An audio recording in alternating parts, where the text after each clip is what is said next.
Assalamualaikum warahmatullahi wabarakatuh. Nama saya Diki Darmawan.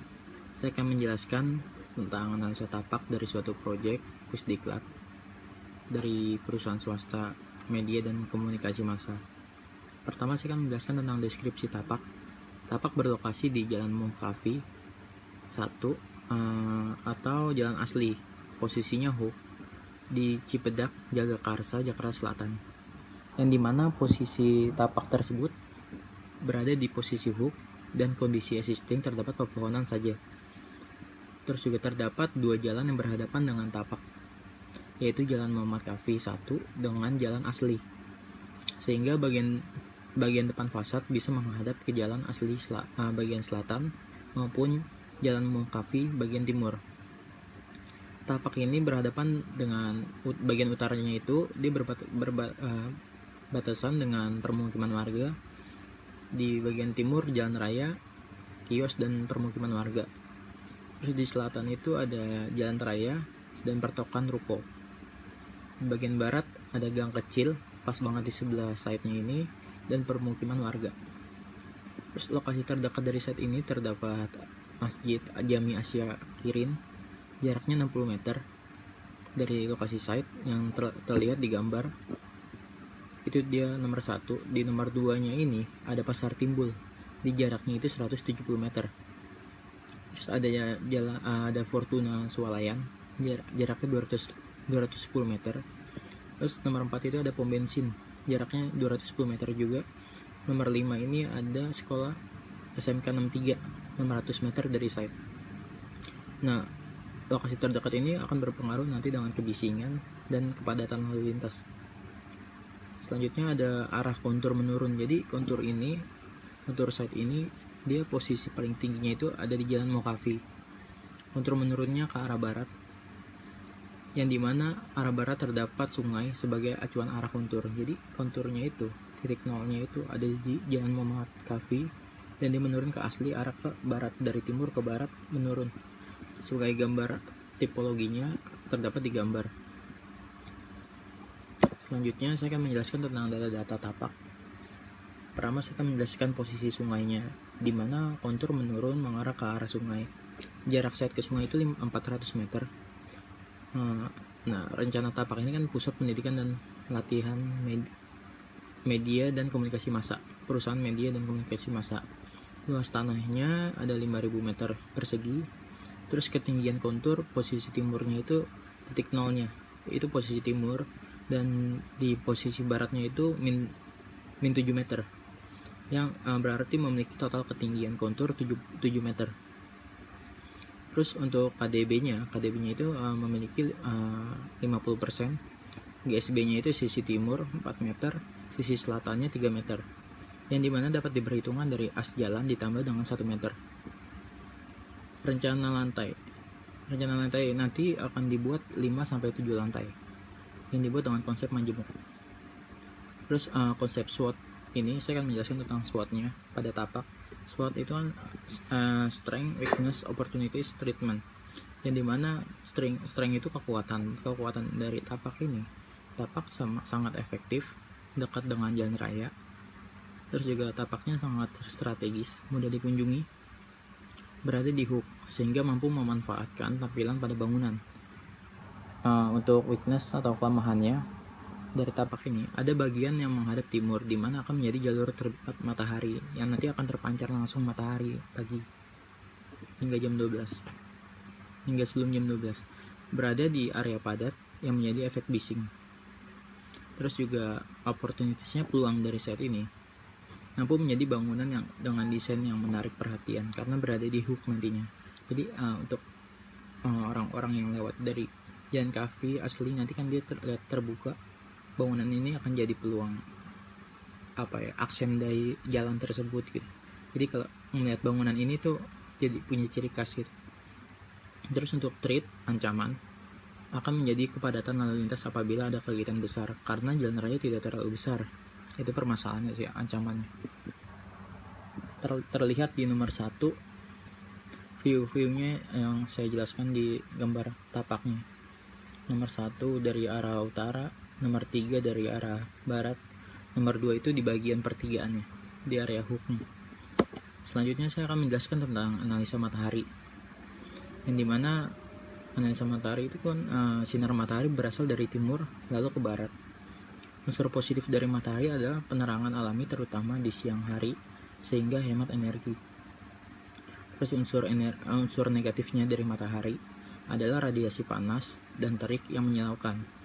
Biasanya sinar matahari berbahaya ini disebut dengan sinar UV, ultraviolet.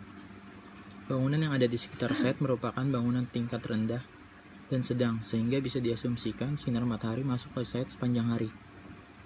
Untuk Indonesia berada di iklim tropis, maka intensitas sinar matahari perlu dibatasi untuk menciptakan kenyamanan bagi penggunanya. Nah, untuk dijelaskan ada di gambar, area timur ada di sisi kanan, barat di kiri.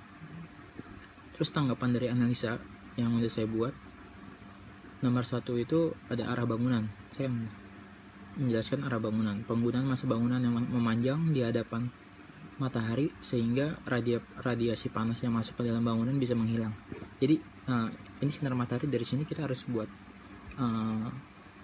bangunan itu jadi memanjang. Jadi panas ke sini dia memiliki siklus dapat mereduksi panasnya itu hilang ya, semakin ke dalam. Karena kan bangunannya panjang dibanding dengan bangunan yang tipis, memanjangnya ke sana tapi mataharinya dari sini. Itu akan menimbulkan efek panas. Terus nomor 2 itu pohon-pohon di sekitar bangunan. Pohon mampu menjadi buffer untuk sinar matahari untuk meminimalisir sinar matahari yang akan masuk ke dalam bangunan. Jadi pepohonan itu bisa jadi buffer juga, selain bisa untuk debu, bisa angin dan lain-lain, ini bisa buat matahari juga, buat mereduksi panas juga. Terus ada secondary skin atau sun shading, yang dimana udah kayak bangunan-bangunan sekarang udah mulai banyak menggunakan secondary skin. Penggunaan material untuk lapisan tambahan bangunan dapat dimanfaatkan untuk mengurangi panas matahari sebagai penutup sih, pelapis. Macam-macam sekarang udah ada yang pakai aluminium hollow, ada yang pakai ACP juga, ada yang mungkin yang masih pakai kayu. Terus untuk nomor 4 ada kolam atau pond. Kolam ini memiliki potensi mengubah panas matahari menjadi uap. Nanti uapnya jadi dingin gitu. Jadi di saat matahari memantulkan ke kolam, airnya kan pasti menguap. Nanti dari uapan itu terkena angin, itu akan terasa sejuk suasana di sekitaran. Terus ada cross ventilation, yang dimana ventilasi silang ini mampu meminimalisir suhu panas pada ruang yang terpapar sinar matahari sehingga udara panas bisa keluar dari ruangan. Next, saya akan menjelaskan pencapaian akses dari luar tapak. Nah, ini aksesnya terlihat di gambar, ada akses pintu masuknya, ada pintu keluar, ada drop off juga. Dikarenakan ini nanti ada transportasi mobil dan ada pengunjung yang bisa langsung tanpa harus parkir, misalnya diantar dengan supir dengan kendaraan umum. Pertama, analisanya pencapaian akses dari luar tapak ini. Akses keliling tapak dapat dilalui oleh pejalan. Pertama ada pejalan kaki, ada sepeda motor, ada mobil pribadi atau mobil sewa atau mobil Grab, Grab atau Gopar gitu. Terus ada minibus, ada big bus. Dari tanggapan analisa ini pencapaian aksesnya, nomor 1 itu ada pejalan kaki dan sepeda. Saya akan menjelaskan pejalan kaki dan sepeda dulu. Pertama, pejalan kaki dan sepeda memiliki jalur khusus yang dimana terdapat pedestrian atau trotoar, dimana jalur tersebut disiapkan khusus pejalan kaki, sepeda, dan pejalan kaki difabel dimana menggunakan width block. Seperti di gambar ini ada jalur khusus sepedanya, ada parkiran sepedanya, ada jalur khusus difabelnya, ada width blocknya, dan ini area gambar-gambar untuk siklus di pedestriannya. Terus nomor 2 ada sepeda motor. Perencanaan parkiran sepeda motor di mana dibutuhkan untuk 50 sepeda motor. Dengan itu menggunakan roof sebagai peneduh sepeda motor sehingga terkesan rapi. Nah, ini ada gambar untuk rekomendasi nantinya sepeda motor ada parkirannya seperti ini. Bisa dengan arah horizontal maupun bisa diagonal nantinya. Miring-miring. Terus ada mobil, minibus dan big bus. Penggunaan mobil, minibus, dan big bus di mana harus memiliki area besar. Dan disediakan juga beberapa roof sebagai peneduh mobil dan minibus. Untuk akses disediakan pula drop off sebagai akses langsung pendatang ke dalam bangunan. Seperti yang dijelaskan tadi di gambar. tapaknya. Dan ini referensi untuk kanopi dan drop off dan area parkir mobil atau minibus atau big bus. Selanjutnya saya akan menjelaskan tentang analisa kebisingan, yang dimana di sini area bisingnya itu terdapat dari kendaraan umum, dari masyarakat sekitar. Pertama saya akan menjelaskan analisa kebisingannya.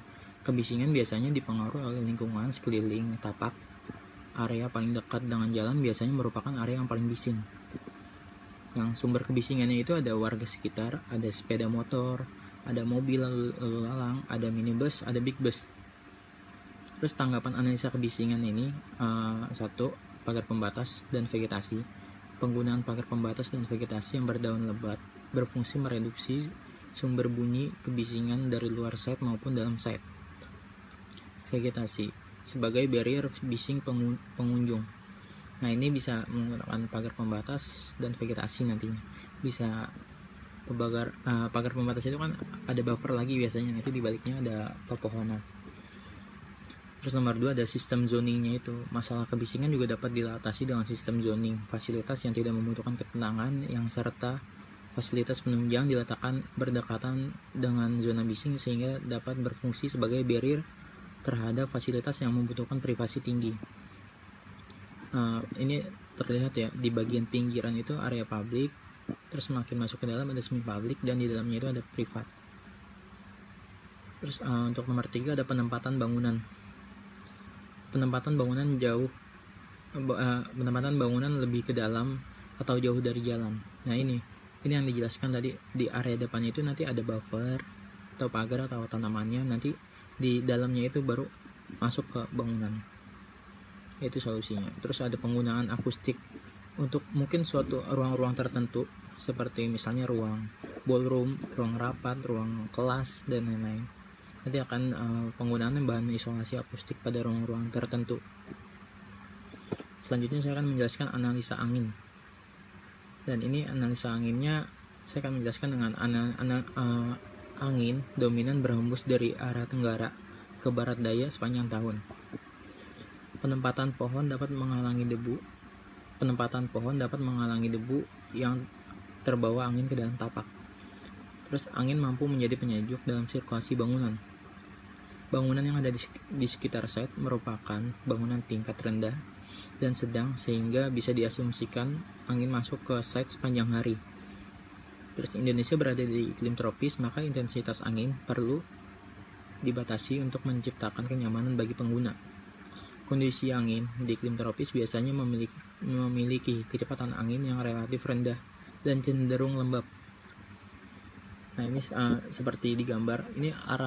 Di gambar ini udah dijelaskan tentang arah anginnya dari bangunan ini. Jadi dia dari arah tenggara, dia menuju rada belok untuk ke barat daya. Terus tanggapan analisa angin, nomor satu itu ada sistem cross ventilation, memaksimalkan penghawaan alami tanpa mengganggu kenyamanan di dalam bangunan menggunakan cross ventilation. Terus nomor 2 itu membelokkan arah angin, penggunaan vegetasi sebagai upaya membelokkan arah angin dengan tujuan mengurangi beban angin pada bangunan. Nah, ini penggunaan vegetasi juga mampu ya, selain panas dia bisa menjadi membelokkan arah angin kan, kayak misalnya ada batang, ada pepohonan juga kan, dia pasti nabrak, dan ada belok-belok untuk mengurangi agar nggak langsung nabrak ke bangunan. Terus juga mengurangi polusi udara. Penggunaan vegetasi dapat mengurangi polusi udara dari asap kendaraan dan mengurangi kelembaban. Terus juga ada penggunaan ventilasi. Jadi pemberian ventilasi pada bangunan berguna untuk menciptakan kenyamanan termal melalui angin yang membawa udara alami ke dalam ruangan. Dan nantinya juga di bagian bawah tidak terlalu banyak penutup, jadi biar seakan misalnya ada kolom-kolom yang berdiri tegak dengan seperti contohnya misalnya ada pepohonan banyak, ya dia akan bertabrakan dengan kolom-kolom, nanti kan dia akan silang. Nah, terus di sini ada tautan lingkungan. Selanjutnya ada tautan lingkungan. Tautan lingkungan itu pengaruh terhadap peletakan massa bangunan. Pertama itu yang pengaruhnya ini ada pertigaan jalan. yang posisi hooknya. Dia ini mempengaruhi kepadatan lalu lintas dan akses pintu masuk. Harus lebih memiliki jarak minimal 20 meter dari pertigaan tersebut. Nantinya kayak untuk pagar masuknya itu harus ada jarak 20 meter dari hooknya itu, dari pertigaan itu harus minimal 20 meter untuk akses pintu masuk, untuk tujuannya meminimalisir kemacetan sih. Terus juga nomor 2 itu ada permukiman warga, mempengaruhi terhadap view bangunan. Mayoritas view lebih pada permukiman warga sekitar, karena memang benar-benar di saat ini sekelilingnya paling seberangnya itu di area selatan itu ada ruko, sisanya permukiman aja dan kios. Terus juga dengan nomor 3 ada sungai dan jalan tol. Ini pemanfaatan view sih. Di area barat, pada sisi barat terdapat view sungai dan tol sehingga mampu memaksimalkan view bangunan di bagian atas aja tadi. Nah, ini tanggapan tautan lingkungan. Pertama itu kan pertigaan jalan yang tadi dijelasin. Nah, ini gambarannya, posisi pertigaannya. Nah, ini gambar street view-nya. View diarahkan ke pertigaan jalan sebagai point of interest nantinya. Memanfaatkan posisi hook sebagai aturan juga untuk pintu masuk dan keluar dibuat 20 meter dari pertigaan sehingga meminimalisir kepadatan lalu lintas. Terus juga ada nomor 2 permukiman warga. Mayoritas view pada bangunan akan menghadap ke permukiman warga sehingga akan menunjukkan view yang sangat luas melihat pemandangan Jakarta dan sekitarnya. Nah, ini view yang mayoritas ya, nanti jadi di bangunan kemungkinan di lantai 3 dan 4 itu akan view-nya ke permukiman warga. Terus nomor 3 itu sungai dan tol. Nah, ini view yang mungkin bisa diambil untuk ruang-ruang tertentu nantinya. View pada bangunan lantai atas di sisi barat akan menunjukkan sungai maupun jalan tol yang dimana tidak ada pengaruh negatif terhadap bangunan sebenarnya, tetapi dapat memunculkan pengaruh positif yang dimana view menimbulkan rasa tenang nantinya. Di saat kita view atas, kita tidak bisa melihat jalan tol, bisa melihat sungai, karena di view bagian barat itu di permukiman aja, nggak ada bangunan-bangunan tinggi. Selanjutnya saya akan menjelaskan tentang zoning, kesesuaian dengan zoning tapak nyatanya. Kan sebelumnya kita udah buat masalah zoning dari analisa sebelum kita dapat tapak. Nah, zoning ini adalah peta atau pemaparan ringkasan dari seluruh hasil proses analisis yang memberikan masukan pada konsep desain. Zoning biasanya memperlihatkan dalam bentuk denah penguploadan atau denah penguploadan dalam tapak. Meskipun pada kasus tertentu, kasus tapak dengan bangunan berlantai sedang dan banyak perlu memperlihatkan potongan penguploadan. Nah, ini pembagian zona zoning bertujuan untuk menetapkan area-area. Nomor 1 itu ada publik, tempat semua orang boleh masuk. Terus kedua itu ada semi publik, tidak semua orang boleh masuk. Ketiga ada privat, di mana kawasan pribadi hanya orang tertentu yang boleh masuk. Maka area yang paling dekat dengan pintu masuk adalah area publik, dan semakin jauh dengan entrance berubah menjadi area semi publik dan kemudian privat. Nah, ini ada gambarannya di sini. Ada area publiknya, ada area semi publik, dan area privat yang lebih ke dalam. Jadi dari pintu masuk ketemu area publik, kalau dia langsung keluar dia tetap di area publik, dan dari publik ini masuk ke semi publik, dari semi publik ini baru masuk ke privat. Nah, ini aplikasi desain yang saya rancang. Target yang saya akan buat rencananya seperti ini aplikasi desainnya. Jadi untuk ada drop off nya untuk area depan yang saya bilang jadi point of interest nantinya di area hook. Nah, ini kemungkinan di area depan nanti ini ada area vegetasi. Di sini ada jalur kendaraan, area vegetasi termasuk parkir juga nantinya. Nah, di sini masuk ke area publik. Dari area publik ada semi publik dan privat masuk dalamnya. Selanjutnya saya akan menjelaskan tentang konsep sirkulasi pencapaian. Nah, jenis sirkulasi pencapaian tapak. Nomor 1 itu ada main entrance, pintu masuk, pintu keluar. Terus nomor 2 itu ada side entrance, pintu masuk kegiatan servis, yang dimana nanti jadi loading and unloading. Terus jenis pelakunya ini, nomor 1 ini ada akses kendaraan bermotor, mobil dan bus. 2. Akses pejalan kaki. 3. Akses penyandang disabilitas. 4. Akses emergensi atau mobil pemadam, ambulan. dan lain-lain. Nomor 5, akses loading unloading. 6, akses sampah dan servis. Terus ini jenis pencapaian bangunan ini terdapat jenis frontal, yang dimana pencapaian langsung mengarah ke pintu masuk melalui jalan lurus dan aksial. Ini frontal itu langsung ketemu gitu. Terus ada tidak langsung, pencapaian lebih menekankan efek perspektif pada fasad dan bentuk bangunan. Jalur dapat diarahkan kembali sekali atau beberapa kali untuk menunda pencapaian. Nah, nanti ini ada pencapaian tidak langsung juga, dan di sini ada pencapaian spiral, yang dimana artinya melambatkan pencapaian dan menekankan bentuk 3-dimensional bangunan sementara kita bergerak di sepanjang kelilingnya. Terus juga nih, hal yang perlu diperhatikan nantinya, nomor 1 itu mudah dijangkau oleh kendaraan umum atau pribadi. 2, mudah dikenali dari jalur utama. 3 itu menghadap langsung ke jalur utama agar mendapat nilai ekspos terbesar. 4, menyesuaikan dengan arah pergerakan lalu lintas. 5, jauh dari titik kemacetan, minimal 20 meter dari misalnya pertigaan atau lampu merah dan lain-lain. Terus ada side entrance, tidak mengganggu main entrance. Letak side entrance tidak harus di jalur utama, karena hanya berfungsi sebagai sirkulasi servis dan karyawan. 8 itu perhatikan rem jalan maksimal. Rem jalan itu maksimal 1:12 untuk kendaraan dan 1:20 untuk pejalan kaki. Nomor 9 ini ada lebar dan tinggi entrance minimal bisa diakses untuk jalur mobil pemadam kebakaran. Nah, ini aplikasi desainnya jadi untuk pintu masuk itu ada di sisi timur, yang dimana di paling atas itu pintu masuknya itu langsung ada, bisa drop off, bisa langsung, bisa parkir nantinya.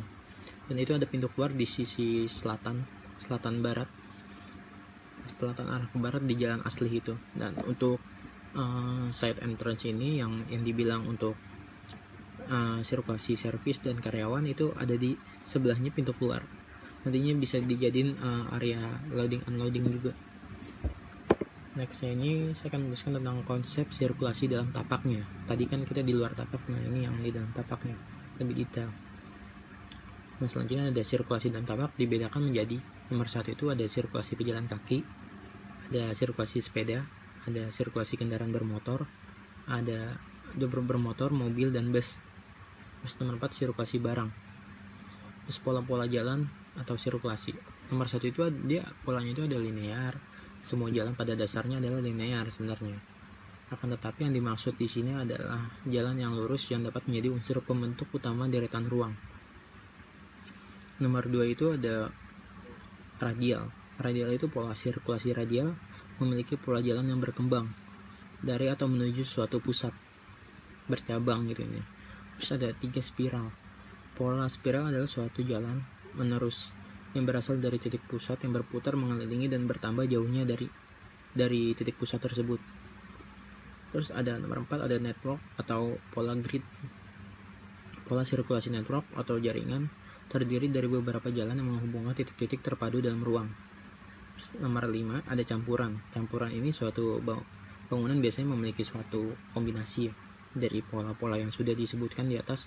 Akan tetapi untuk menghindari terbentuknya orientasi yang membingungkan, dibentuklah aturan urutan utama dalam sirkulasi tersebut. Terus juga ada hal yang perlu diperhatikan. Nomor 1 itu kualitas, aman, fungsional, efisien, dan menunjukkan arah tujuan dengan jelas. Nomor 2 itu ada estetika. Sebuah jalan dapat dibuat lebih menarik dan tidak monoton dengan pengaturan pencapaian bangunan serta pengaturan pemandangan dan vista. Nomor 3 ada kecepatan. Faktor yang harus dipertimbangkan dalam hal ini adalah letak tikungan-tikungan, percabangan, kecuraman, tipe kekerasan yang dipakai, serta lokasi titik-titik pusat yang dilalui jalur tersebut. Nomor 4 ada pengambilan titik-titik pencapaian. Detail-detail ini dapat berupa pengalih perhatian dalam bentuk fisik ataupun simbol-simbol yang efektif untuk mengurangi laju kendaraan. Dan ini ada aplikasi desain yang sudah saya rencanakan. Dan benar seperti yang tadi, ini ada area pintu masuk, pintu masuk kendaraan. Ini warna kuning ini untuk kendaraannya. Ini pintu masuknya, dia bisa langsung ke arah keluar, bisa ngedrop pendatang lewat drop off, bisa juga langsung masuk ke area parkir, yang dimana digabung dengan area vegetasi. Nah, terus ada area pejalan kaki, ada jalur pejalan kaki yang warna biru laut ini. Dia masuk ke area publik, dari area publik di dalam ada area semi publik nantinya. Nah, ini ada inner court juga di dalam semi publik ini. Nah, dia bisa langsung keluar juga di sisi jalan asli. Jadi masuk dari jalan Muhammad Kahfi bisa langsung ke jalan asli. Nah, ini ada buat loading unloading buat jalur barang. Ini warna ungu, yang dimana di set entrance ini ada di sebelah jalur pintu keluar. Selanjutnya saya akan menjelaskan tentang konsep parkir. Nah, ini parkir ini adalah keadaan tidak bergerak suatu kendaraan yang bersifat sementara karena ditinggalkan oleh pengemudinya. Ini sumbernya dari Nawawi, Sherly Novitasari 2015. Nah, ini jenis-jenis pola parkirnya, dari ukuran-ukuran mobil. Ini juga sumbernya beberapa yang dari data arsitek. Kayak seperti mobil 2,5 meter kali 5 meter untuk satu mobilnya untuk area parkirnya. Nah, ini ada sistem tentang interlocking layout, miring. Terus ada parkiran motor, ukuran motor. Di sini ada parkiran mobil yang miring. Nah, ini ada pola layoutnya dari siklus keluar masuknya. Dan ini ada entrance, ada post exit traffic light-nya, terus ada area CCTV, barrier-nya untuk standarisasi pos masuk dan keluar. Nah, ini ada hal-hal yang perlu diperhatikan pada waktu desain area parkir ya. Nomor 1 itu ada waktu pemakaian lokasi parkir. Terus juga ada kapasitas atau daya tampungnya. Kan yang dijelaskan dari tornya itu 50 sepeda motor, 50 mobil, 5 bis besar. Nah, itu harus diperhitungkan juga untuk kapasitas daya tampungnya.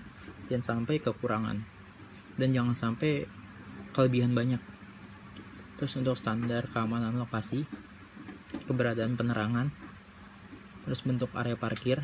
Nah, bentuk area parkir ini juga berpengaruh juga ya, karena kan area parkir ini jangan sampai terlalu besar tapi nggak memanfaatkan banyak kendaraan gitu yang harus diparkirkan. Nah, selanjutnya ada konstruksi parkir, terus ada 7 fasilitas pelengkap parkir. Nah, ini perhatikan fasilitas parkir seperti kanopi, nantinya ada jarak pejalan kaki, jarak kenyamanan, penyandang disabilitas. Nah, ini ada untuk fasilitas seperti kanopi untuk mobil, ini untuk parkiran motor. Nah, ini untuk parkiran sepeda, ada kanopinya juga untuk kayak gimana sistem parkiran sepeda, motor dan mobil. Nah, untuk kita harus nyediain parkiran disabilitas juga. Nah, ini aplikasi pada desainnya nih, area parkir saya buat di area vegetasi, area depan, yang dimana nanti memfokuskan ke pintu masuk utama di area depannya. Dari sisi Muhammad Kahfi bagian utara, masuk bisa parkir, bisa lanjut, terus lanjut keluar lagi dan ketemu jalan asli. Nantinya keluar ketemu pertigaan lagi, bisa kembali ke jalan Muhammad Kahfi lagi. Selanjutnya saya akan menjelaskan tentang konsep ruang luar dan inner court, yang dimana ini konsep perancangan ruang terbuka. Nantinya ini ruang terbuka, ada ruang terbuka aktif seperti lapangan olahraga, ruang tunggu, amphitheater, dan kolam atau pond. Biasanya kolam-kolam ikan yang ada di dalam inner court nih. Aksen kolam sih, penenduh suasana aja sebenarnya. Terus ada ruang terbuka pasif, itu ada taman atau penghijauan nantinya di area vegetasi depan kemungkinan dibuat dan lain-lain. Nah, di sini ada juga konsep perancangan elemen-elemen tapak di sekitar masa bangunan yang mendukung. Jadi ini sebagai elemen dukungan aja di elemen tapak. Nantinya ada lampu, rambu-rambu, tanaman, tempat duduk, bangku, dan inlet outlet dan lain-lain.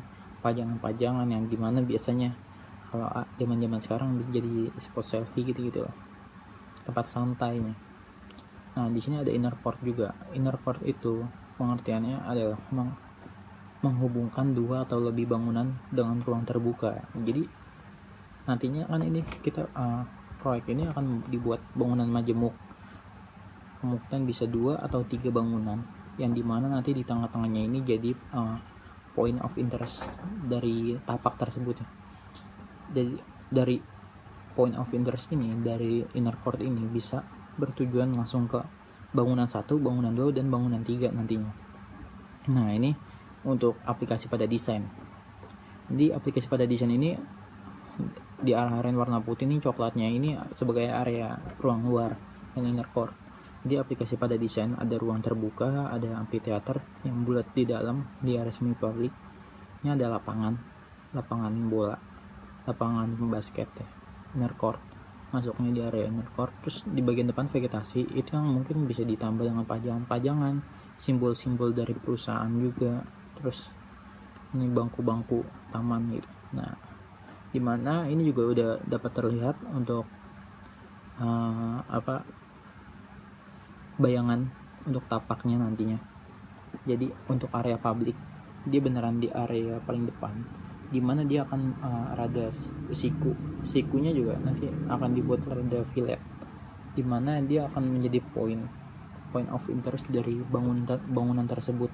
Nantinya akan dibagi 3 masa, diantaranya ada mungkin kemungkinan ada area lebih ke pendidikan, ada area penginapan, dan ada area studio nantinya, atau ballroom dan lain-lain. Nah, dari sini sudah mulai terlihat dari area pintu masuk, dari masuk ke area parkir, nantinya masuk ada drop off. Nah, sini ada area publik yang nanti akan didesain dilanjutnya di area di bagian perancangan nantinya. Nah, ini area privat kenapa dibuat belakang, karena kan kita menjauhkan area kebisingan. Nah, sekian dari presentasi tentang analisa tapak. Kurang lebihnya mohon maaf. Wassalamualaikum warahmatullahi wabarakatuh.